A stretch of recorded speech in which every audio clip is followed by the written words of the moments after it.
Welcome to Echo, the podcast where we share our personal perspectives on questions about God, spirituality, and the Seventh-day Adventist Church. I'm Ryan Becker, your host. No matter who you are, we hope that you find value and encouragement through real discussions about real things. Let's jump in. Echo.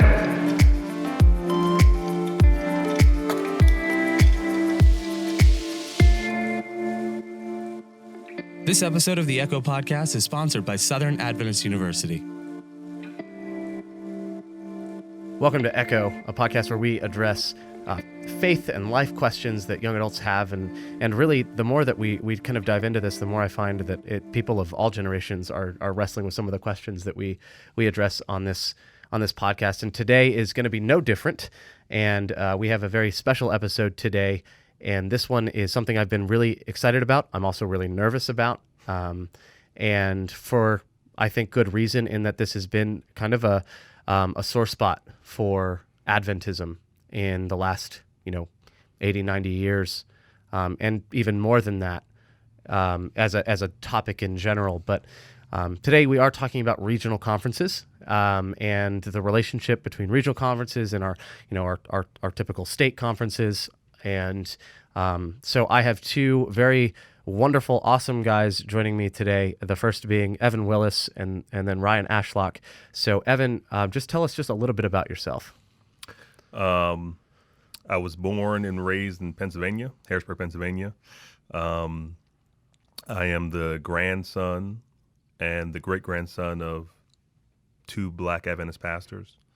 My great-grandfather sat at the initial meeting where the vote came through, the vote for regional conferences.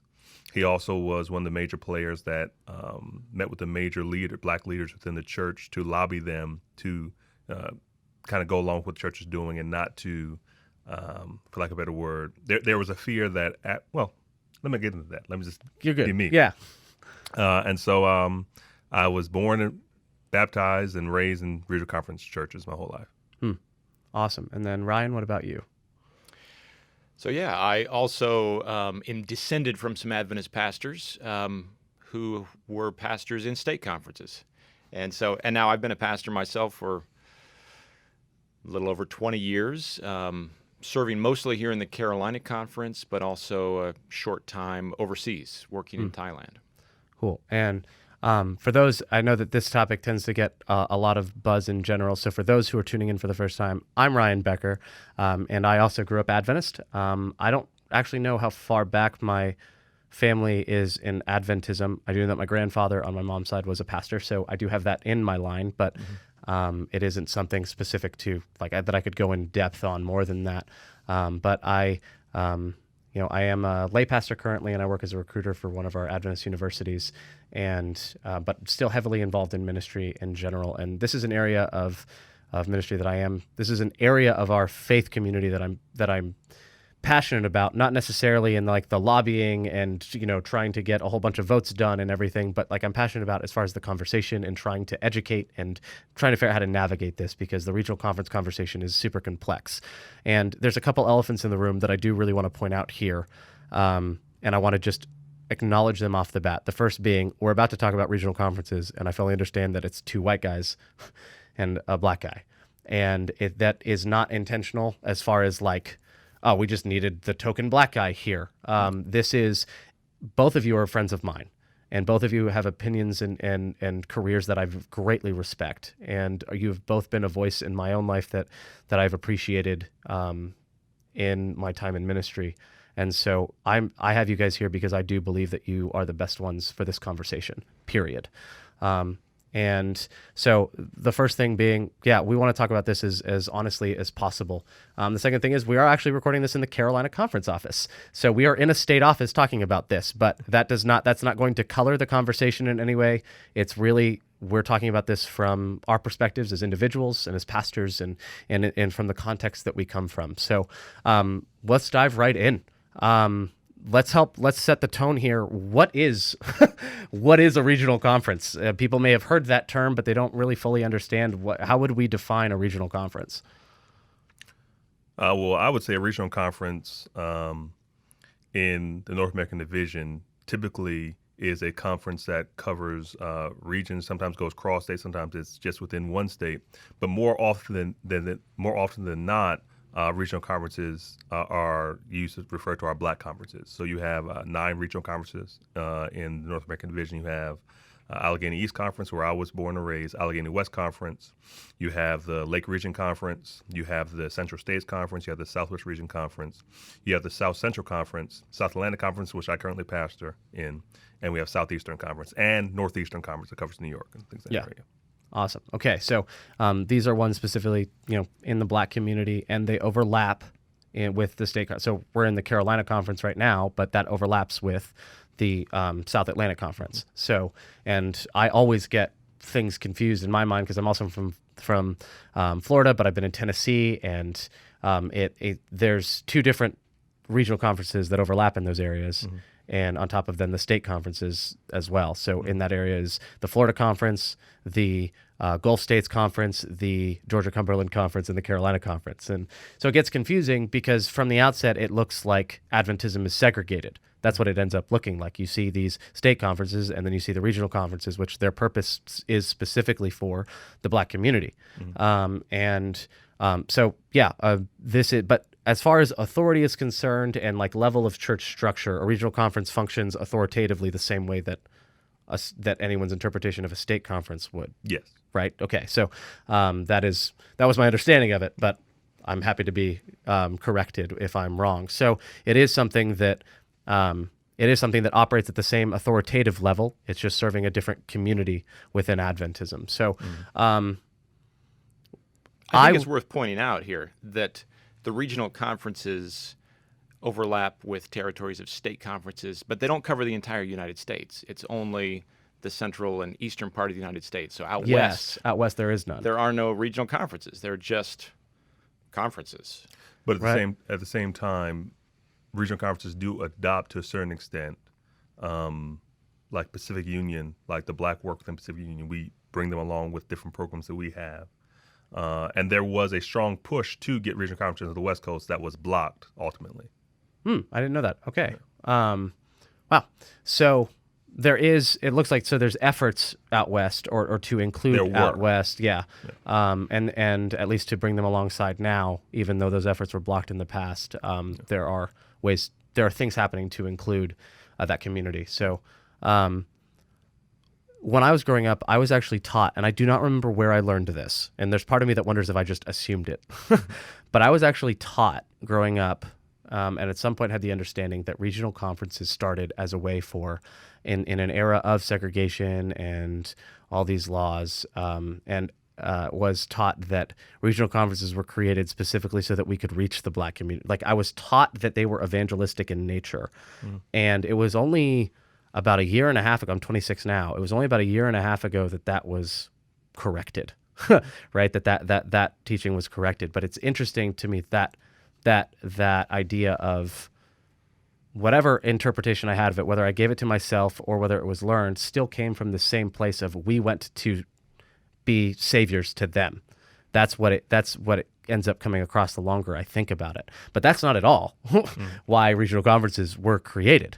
And so I don't know what the level of knowledge is here around the table as far as why they were created, but is there anything you can speak to as far as why regional conferences were created and when? I'll let Ryan go first and then I'll. Oh man, you sound like you're way more the expert on this. I mean, I'll just share the little bit that I know. It wasn't from the very beginning of the Adventist Church back in the mid-1800s that black people were a solid part of the church, a few here and there. And so there's this huge recognition that there is a mission needed to the blacks, to the African Americans. And so Ellen White's own son becomes a pioneer missionary. And as more and more black people join the Adventist Church, it's at a time, maybe not so different from our own, but a time when segregation is much more a thing. And so it became untenable, is my understanding, to keep everybody together. I think, as I've read some of the history, some of the black leaders in the Adventist Church, some of the first black pastors wanted full integration. Everybody, equal at the table. Let's work together. The idea of the regional conferences, in my understanding, was something that was kind of dreamed up and implemented by white people in power to kind of give the black people their own segment where they could do things, their own sandbox to play in, without everybody having to get messy together. And so that decision to actually begin regional conferences was, I believe, in 1944. In 1944, 45 time frame. I think to some of what you've said too, it was it's funny because we like to think that we're so separate from the world, but all of this is happening within the backdrop of, or within the cultural context of, a nation that did not see black people as equals yet, and was not treating them that way, within a backdrop of segregation in the U.S. And so there is that definitely colored the conversation within the church and impacted how we viewed that. And when an entire people group is not seen as equal, then it does become untenable for them to be together to some extent, because they're always going to be at some disadvantage. And so it wasn't necessarily I struggle with this one because I do feel like it was strongly colored by a national and conversation and cultural context within the idea of race relations and racial reconciliation. What I would say is, one, I mean, he hit some of the points on the head, but I would say you have to look at a longer history of race within the Adventist Church. It starts well before Edson White, because Edson White came down after Ellen White preached Our Duty to Colored People. I believe it was 1890, 1891, Our Duty to Colored People at GC, and wrote letters after she had visions of what the racism going on at the first Seventh-day Adventist Church in St. Louis and how terribly blacks were being treated. But so that happened in 1890, 1891. But before then, you had C.M. Kenny, who was baptized in Las Vegas. He was the first Adventist pastor, black Adventist pastor within the denomination. And at his ordination in Kentucky or Tennessee, his members, black members, came to support, but the white members refused to sit with the black members. And there became a big kind of ruckus and uproar. And so, yes, ultimately it was a vote by the GC to give them regional conferences, but there were conversations going on late 1800s, early 1900s, because C.M. Kenny was saying, I don't know if it's safe for the work to go on if we keep black and whites integrating. And so there was a sense in his mind, even though when he suggested it didn't come to fruition, that it's not safe and it's going to be detrimental to people of color. Like, it may be better for me to keep them outside of the Seventh-day Adventist Church. And this is in a time where you believe this is the remnant church. This is the truth, right? Yeah. It may be better to keep them outside than to bring them in here and cause irreparable damage. And so you have that history going on. And then you have men like Louis Sheaf, who was the pastor of First Seventh-day Adventist Church in D.C., who kind of grew tired and had rough and a difficult relationship with the church, and ultimately left the church in, I think, like 1907, because the racism was so rampant. I mean, you have at the GC cafeteria where black Adventist pastors are not allowed to eat at the same table as white Adventist pastors. They have to come into a different time than when everyone else eats. And so there's not full inclusion. And the thing about it is, I think we have to recognize, yes, it is a national issue, but it's also an issue that other churches are struggling with. The United Methodist Church, yes, they had the Southern Methodist and the Northern Methodist Church, right? Because the issue of slavery and segregation. And so it's an issue that we've always had to wrestle with. But the issue of race is ultimately what led to the decision to, okay, we need regional conferences. And that's after Lucille Bayard died in the 40s because she could pass for white.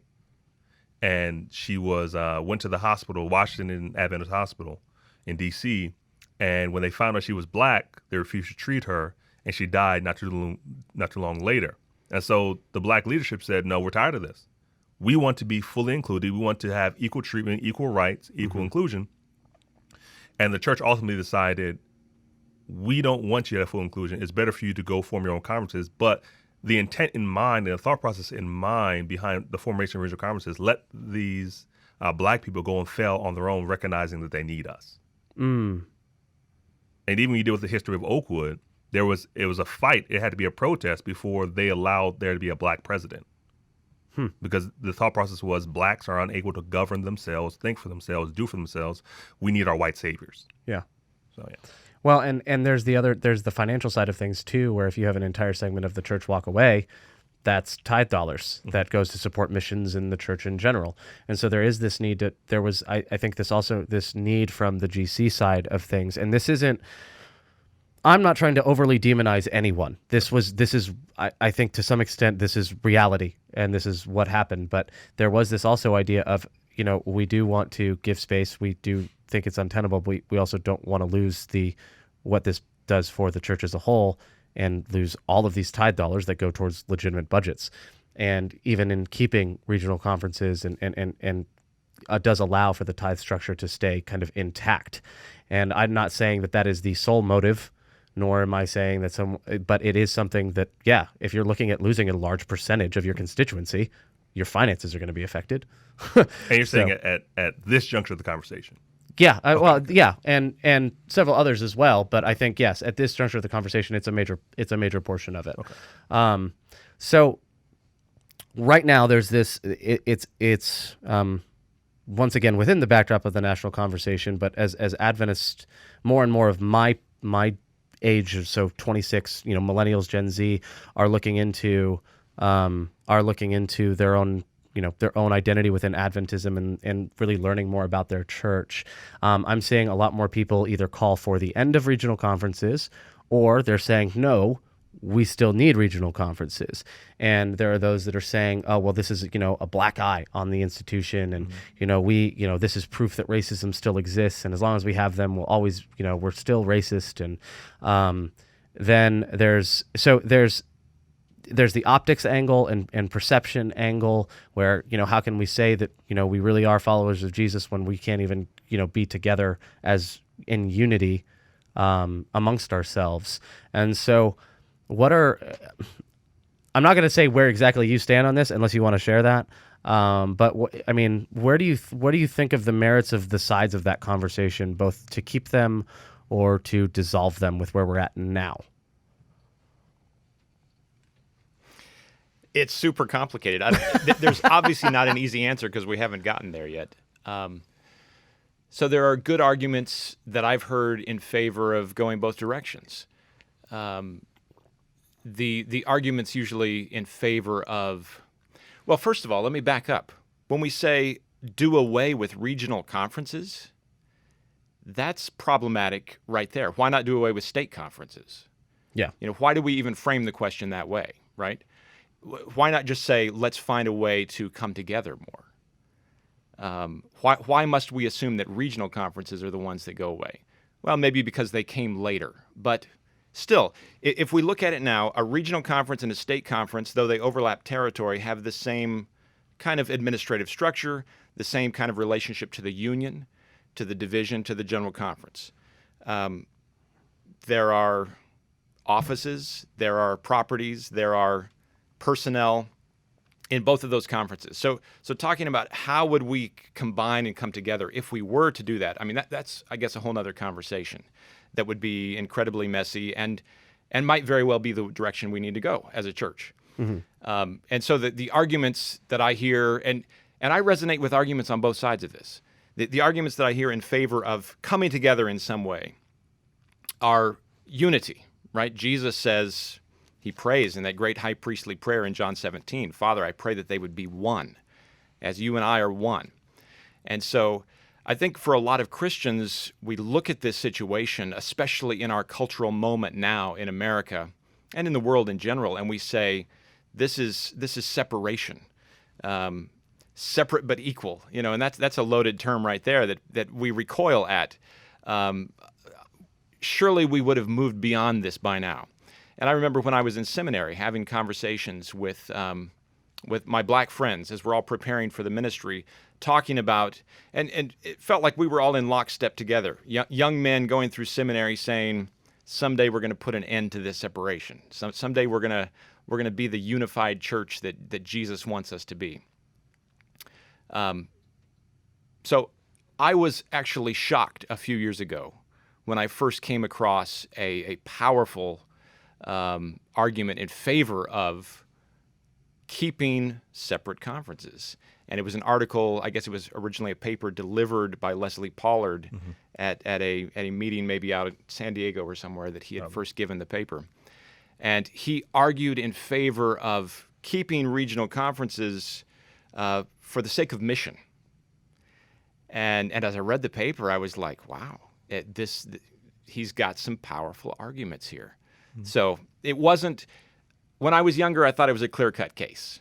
I thought it was truly a mark against the Adventist Church. How can we still, at this point in time, still have these separate conferences? Yeah. And now that I'm a little older, having heard more of the nuance, having read Leslie Pollard's paper and some other papers written by some people much smarter than me with a lot more research done, I'm not More sure letters what the after right their course name. is. Yeah, exactly.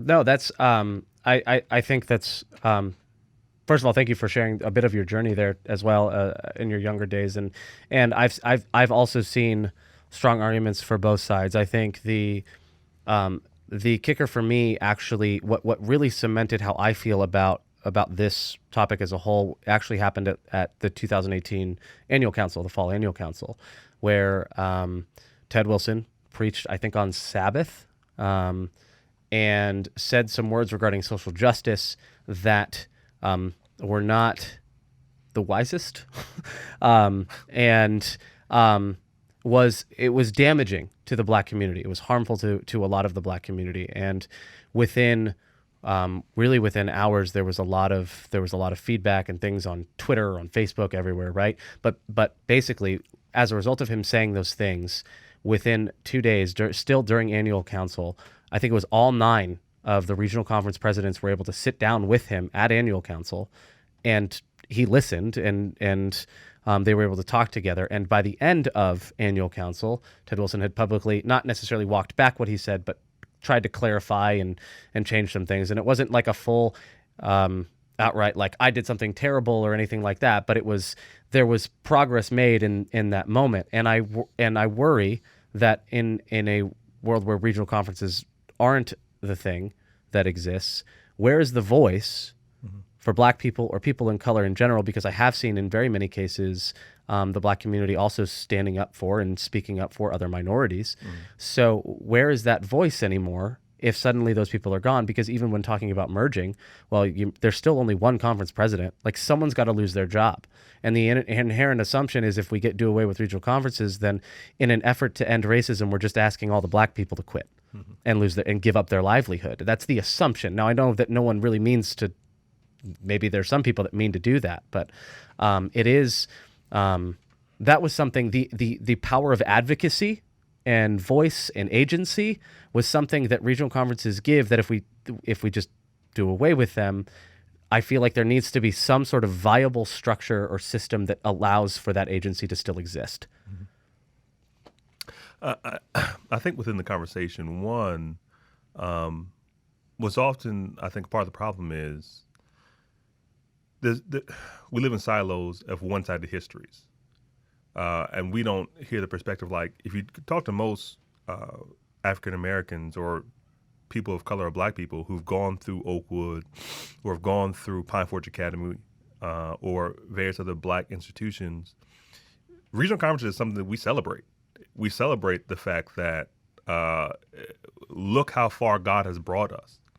Because when you see the creation of regional conferences, you see the explosion in the Black work, right? So Pine Forge Academy, which is the school I went to, is a boarding school in Pine Forge, Pennsylvania, is one of 3 historically Black boarding academies left in the country. There used to be many more, but after integration, things kind of changed a little bit. But one of 3, and they tried to form an academy for years, believing that Ellen White talked about a school in the North for people of color, and they believed that this was it. But it wasn't until 46 that they were actually able to get it all together because they were working together. And so we view it as a badge of honor that we've done so much, despite sometimes not getting the same treatment or the same opportunity state conferences or our school Oakwood not getting the same funding as Southern or Andrews from GC and things of that nature. So we view it as a badge of honor that we've come together. God has blessed us to do what we're doing. And for me, when I think about regional conferences, I think on two levels. One, I don't understand the argument that it's a black eye in the sense that, well, one time when I was in seminary, we had a preacher come and he blasted regional conferences. I didn't know why. And a part of his argument is people don't want to join a church that's segregated. And it didn't make sense. His argument didn't make sense to me for one, most people who come into our church don't know the history unless we tell them the history. Yeah. We're not so important in the grand scheme of the world or America that people are like, oh, look at this history of regional conferences. So that's one. Two, you have the AME Zion Church. You have a bunch of churches that are still racially segregated. And so to me, it doesn't serve as a barrier. And I have a problem with the idea as well, because to me, it seems like a power discussion. Because when Pastor Nelson had this preach a sermon at Andrews, I was still a student there in the seminary. He also at the same time said, we're not saying that we're going to make these churches come together. So I don't understand the purpose of the argument. Yeah. If you're not for multicultural congregations, then Exactly. why break down regional conferences? It's literally just an optics thing of, people, and I've heard people say this, like, yeah, don't you guys have don't you have separate churches for black people? Like they don't understand I think there's the understanding that segregation was or is they understand it within the context of like Jim Crow laws and others to say like, no, they aren't allowed to be in our churches. They see it like they just hear the word black church, white church, or regional separate conferences for black people, and they think, oh, they must not be allowed to, or they must be seen as inferior inherently. And I think there's a lot of projection of a different context onto because they don't know the history. I think it's literally just like they just see it, and their first impression is separate is bad. Yeah. And then two, Beverly Tatum wrote a book called Why All the Black Kids Sitting Together in the Cafeteria. And there's something very affirming for black people to come together with other black people. Because, I know stories of black kids who go into white Adventist schools who their psychology, their self-esteem was destroyed. But when you come together, I mean, you get to stand up in front, you learn how to sing, you learn how to talk, and there's that encouragement, there's that coming together because W.B. Du Bois talks about double consciousness. We live in a world where black people see themselves constantly through the lens of white people. We look at the media narratives about us. We look at what's going on, the rhetoric of Donald Trump.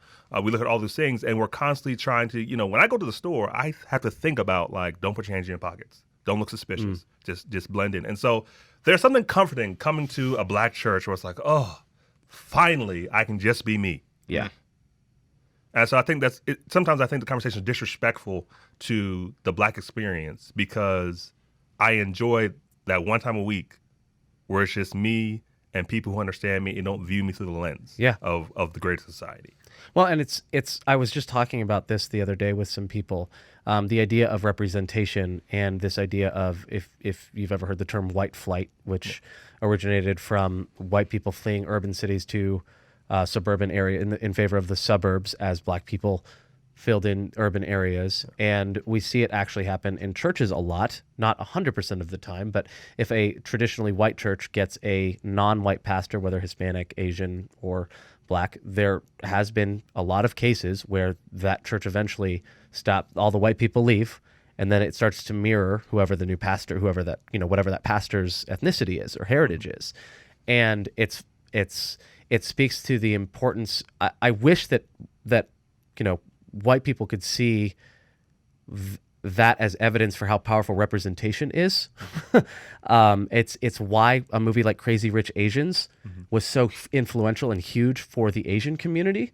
It's why we celebrate when yes, we do have more black actors on screen, or we celebrate when we have different things that are happening that represent different people, because yeah, there's something uncomfortable about not seeing yourself represented in some way.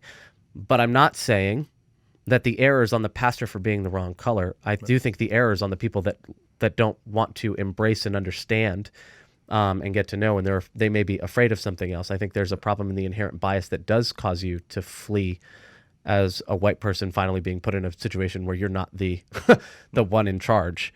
And they don't know, and I would guarantee that most of them don't even know how to articulate that. It's so implicit in what you're used to that they can't even articulate the discomfort that they may feel. But this idea of representation is so important, and being able to see yourself in the community and in leadership is something that's so huge, regardless of your background. Someone who's like me and someone who understands me, we all look for that. So I was blessed. I spent 5 years living in Thailand, pastoring and teaching at our Adventist University there. And it was so helpful in how I see my own culture now, because I got to be in a setting where I was not in the majority. I was part of a very small minority of expatriates in a country that was not my own. And there at the university, we had students from about 40 different countries. And you see the affinity that people have for people from their own culture. I'd be in Bangkok, this amazing city, and I'd hear somebody speaking with an American accent, which didn't happen all that often. Certainly not every day that I was interacting with Americans. And to hear that accent, it's kind of like I just want to go running towards that person and almost embrace them. This is my people. And I don't think there's anything wrong with that. It's not like I'm saying I hate everybody else when I want to gather together with somebody who gets me. Yeah.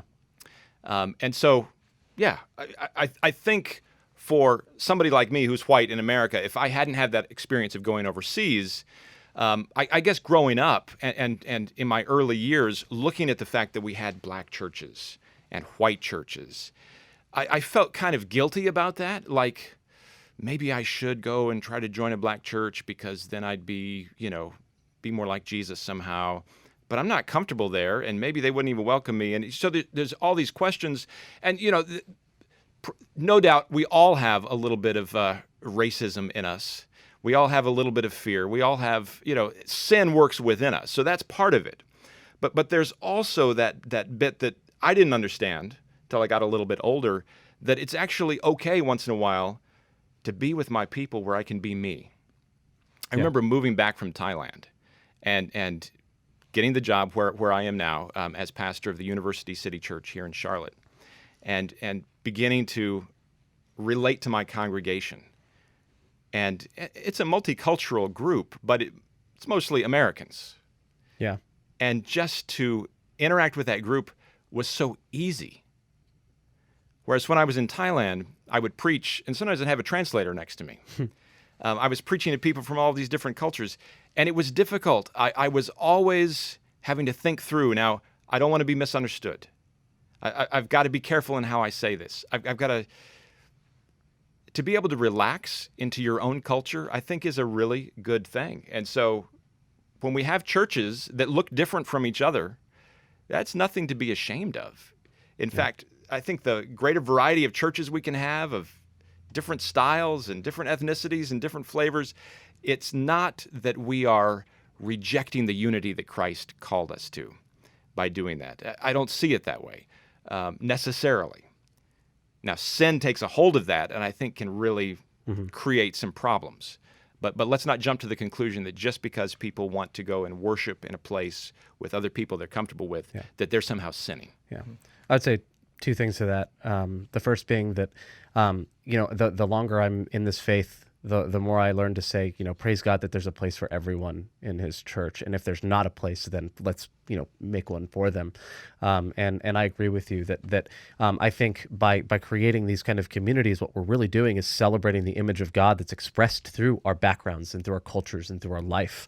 I firmly believe that, the way to be better reflectors of the image of God or image bearers is to celebrate who God has made us and how God has made us.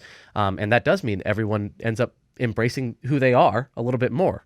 It means that they don't end up looking like one hive mind but of several different people and individuals. The second thing I would say there is you did say something in there that I wanted to kind of bring out and clarify on, where you said we all have a little bit of racism in us, and I think that's a loaded term now. It always has been, but I do want to bring some clarification here. In that, when you say that, what I hear you saying is that we all have some sort of prejudices in us. And what the conversation around racism, I think, has transitioned now into this idea of institutional racism, where it is the group in majority power that oppresses people underneath. And inherently, that means that a minority, anyone in a minority, cannot be racist because they cannot oppress someone. There is no, they're not the power. Yeah, they don't have the power to oppress. And so what you say when you say that, and I want to clarify that for any listener who hears that and associates one definition versus the other, because what I'm hearing you say is, yeah, we all have prejudice and bias and some hate in our hearts that we have to work through, whether we were taught it without realizing it or we adopted it intentionally. Yeah, exactly. That's what I meant to Yeah, say. no, Yeah. and that was just something that I think is an important part of the conversation, and I appreciate your thoughts there. There's something I have to say, because I know we're pressed against time. Oh, no, you're good. Okay, something I have to say. And I think the overwhelming issue that we have within the confines of our church, and I need to clarify what I'm going to say. When I say whiteness, I don't mean white people. Overwhelming issue we have is whiteness. That is to say that even in multicultural situations, whiteness still dominates. And by that, what I mean is, I've been a part of these Unity Days, and everything still is bent towards a Eurocentric perspective. And I've questioned, I said, can we include a little more of this and a little more of that? But what we have, people of color, what Native Americans, what those from Latino countries, what they have is not always brought into the worship service. And to take it further, it's demonized. Drums have been demonized and things of that nature. And even when you look at, I think there's just a lot of code words that go on within the church. We look at President Wilson's made a statement, I think it was annual council, but it was probably 2014. He said we have to be very careful of the spirit of Pentecostalism coming into our church. And what that says to me is that's code words. You can't say what you're really trying to say, but he doesn't like the black cultural expression that is seeping within to the church. The problem is that what's the problem with drums or with clapping hands or standing up or waving your hands? There's really no problem with that. And when he talks about the spirit of Pentecostalism, he's talking about black worship expression, because Pentecostalism itself, a lot of it is rooted in Africa. The Pentecostal worship experience is rooted in Africa. And I don't know if President Wilson realizes that or not, but to shout, to raise your hands, to get excited, to when the preacher gets in the moment of exousia, that's black worship expression. And so even more than that, I think this conversation is built around white guilt more so than it is built upon an issue that we feel. And what I mean by that is, we talk about integration, and I think integration is the biggest myth in America. That is to say that, yes, we have these laws in place, but a lot of those laws have been walked back over time. I mean, look at our president. I'm sorry if anyone's Trump supporter. Look at our president. If you look at schooling now UCLA did a study, schooling now is more segregated today than it was before Brown versus Board of Education. And so even when the schools are integrated, there are schools within schools. That is to say that they create magnet programs that select white students, and black students stay on the margins, and only a select few get to go in those classes. So even though the school is integrated, the white school students are in one classroom, the black students and the Latino students are in another. And so when we talk about integration, the world's moving forward. The world has not moved forward. We still have the same pressing issues that shape church and society.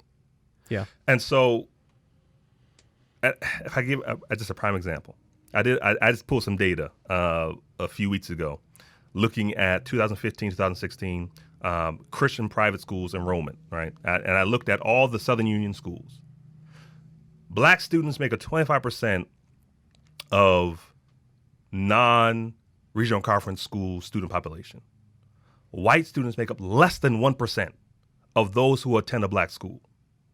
And so I think it's a lot of talk, it's a lot of good energy, but we're not an integrated society. We're still in a very segregated society. And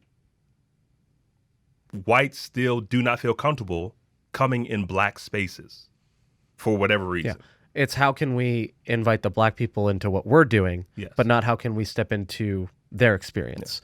And I would agree with that. I think any Unity Sabbath or any Unity anything that I've experienced ends up being an acoustic guitar and a cajon and a piano, and we just kind of stick it there, and we pick late 1990s, early 2000s contemporary Christian music as the safe music. How Great Is Our God gets played, and like we pick the safe stuff that we think everyone either knows or.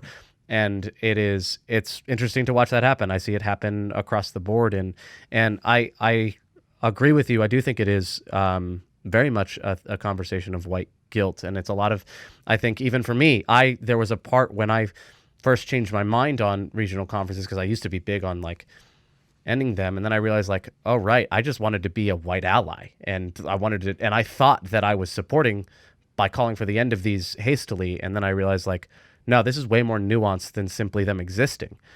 And I think the other reason that we need them right now is I've heard Adventists, like I've seen it and it's been told to me. So this isn't like I'm saying I heard through the grapevine, but there are those in other countries who say racism is not a problem here. We don't have regional conferences. Yeah. As if the very existence of them is the existence of racism. And I actually think basically we'd have a lot of people that would just whitewash history or change or overly generalize the current state of affairs in our church if we didn't have them. They would just go, oh yeah, racism is not a problem. What are you talking about? We got rid of those. Yeah. What are you talking about? We had the Civil Rights Act. We already do that within the laws of the nation, and we would just extend it into Adventism. And I think they do serve as not necessarily a beacon that something is wrong. That's not what I mean by that. But they do serve as a marker to say these people matter, and we need to make sure that they know it, we know it, and we all live in that truth. And so I want to end this on a positive note as much as possible, right? People are navigating this conversation, and there's a ton more to unpack, obviously, that we can't get to. But look, how do we move forward, and how do we partner better together, and how do we, do we even need to partner together better? What are the steps that any random Adventist listening to this can take in their own community or their own? I mean, this is a loaded question, obviously, but yeah, just any thoughts in that direction practically. How do we move forward in this conversation as a church? Be intelligent about what's going on. That is to say, Calvin Rock just wrote Protest in Progress that kind of talks about the black experience within Adventism and how certain things came into place, how Bradford ended up becoming an NAD president at some juncture, right? And so I think one is being informed about what's going on and move beyond this book written by, not Adventist guy, Christian Smith, and I can't remember the other guy, but Divided by Faith. Okay. And what they say is one problem is by the way we define racism is oftentimes by the previous generation. So racism is segregation. Racism is slavery. But during slavery, that wasn't racism. During segregation, that wasn't racism. And so look at how racism has changed in today's society. What is racism today? And then apply it to how we see it in the church so that we don't buy into these colorblind ideologies that, no, racism isn't a problem. 2, be intentional about building relationships and visiting churches that aren't within your norm. Because at the same time, there are black churches sometimes that reject contemporary music, and that's not, it's not fair. Like we should, if we want to talk about having a more integrated service, we should also think about, well, how can we include some of what maybe going on in University Church or these other churches into what we do as a church? So we can, I think, be equitable, I guess. Well, I don't want to say equitable, so that we can do better at making sure that we aren't harboring hate in our hearts. And then I think at the local level, pastoral level, church leadership level, work together, do things together, maybe a church picnic, things of that nature, go support one another's functions. And then, I think those are the things I think about. I remember actually when I was pastoring in Rock Hill, one of your churches at the time. Yeah. Before I had come as a pastor, there had been some sort of flooding or big issue that had happened, and our church is kind of one of the churches that I pastored supported yours, and you actually gave us a plaque for it, which I was like, this is really cool. I didn't know any of this happened, but it was really cool. I know we had been looking for ways to partner. We hadn't ever figured it out completely, and part of that is the reality of district pastoring. Yes. But I agree with you. I do think finding any ways that we can to partner together and to understand each other better. And my 2 cents in there is to also listen and understand that a lot of for those of you who are white, understand that maybe the anger or the grief that you're hearing from the Black community as they talk about issues that impact them are coming from a place of pain and hurt.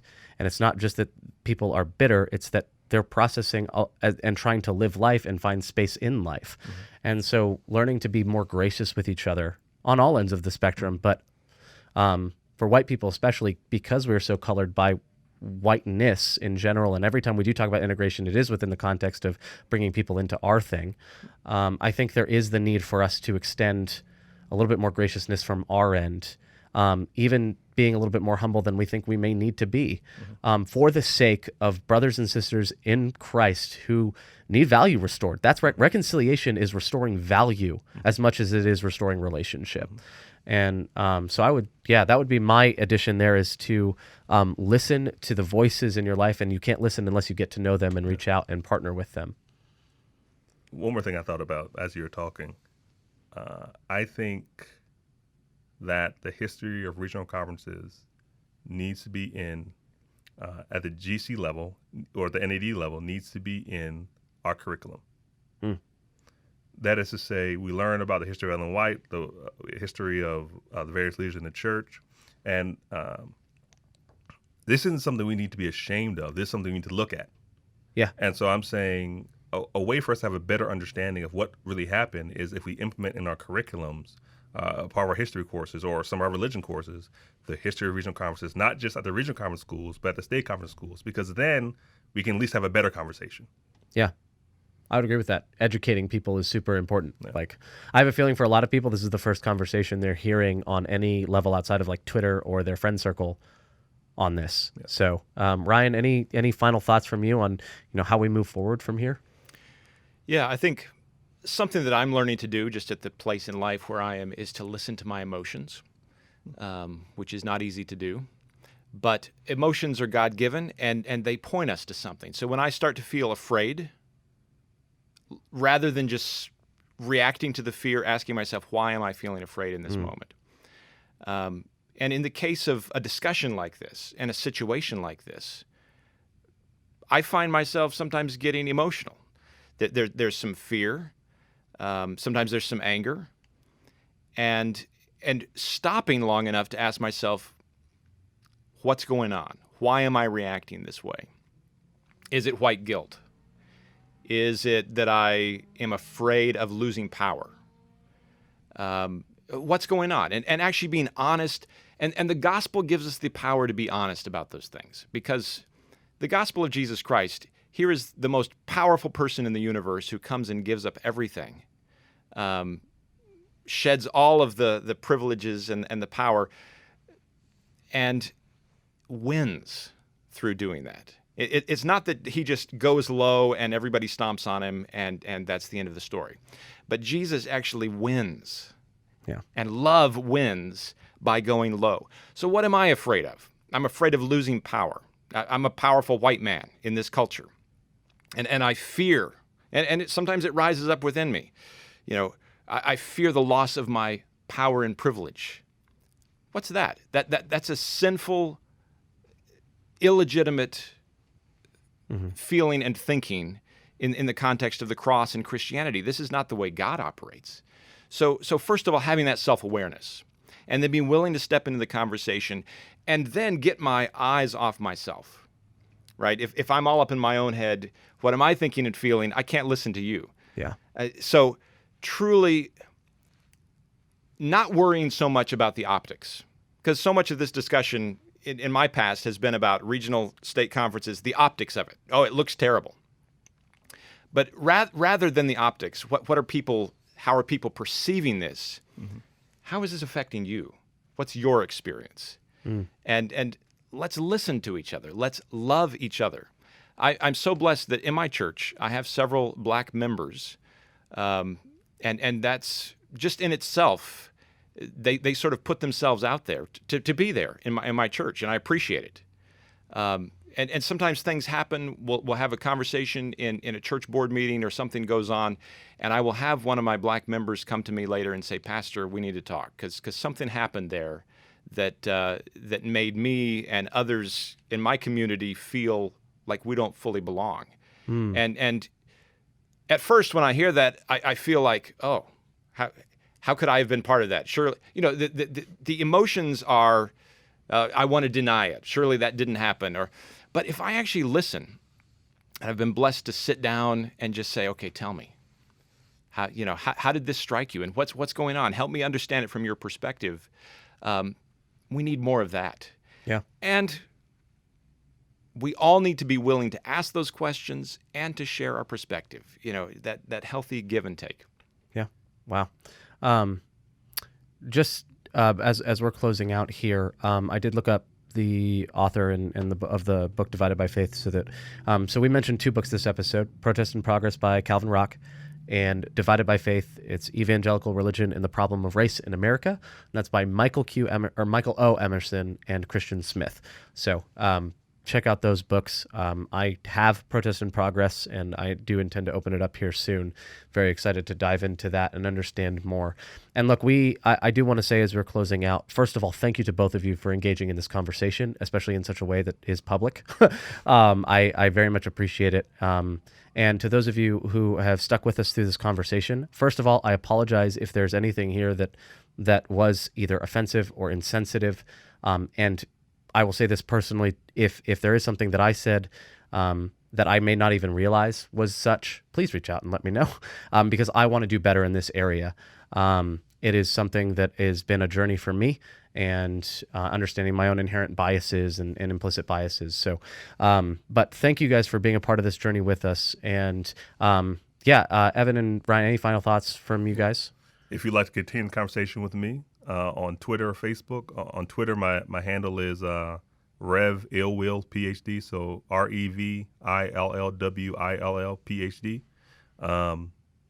I enjoy this conversation. On Facebook, my name is Evan Willis. That might be a little hard to find, but it's all right. But if you find you on Twitter, we can find you. Yeah. We can make that work. So cool. Thank you for making yourself available as well. And this has been awesome. And for those of you that are on this journey, we hope that this has been helpful for you. This has been edifying for you. And if you do want more Echo content, normally our episodes are 20 minutes. This has been a special episode because we wanted to devote whatever this conversation needed to be. We wanted to devote the time to it. And so, but if you want to check out more Echo content or more content from the Carolina Conference for Young Adults, go to theprojectrefresh.org, and you can go check out all the different series that are out there for you that they've been working hard to produce. And thank you to you as you've listened and been a part of this journey with us. We'll see you next week.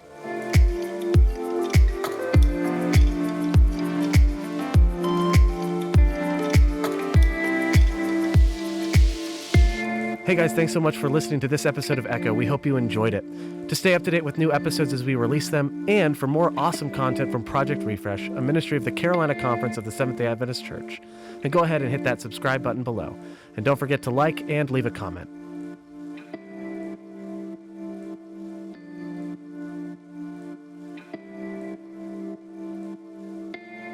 This episode of the Echo Podcast is sponsored by Southern Adventist University.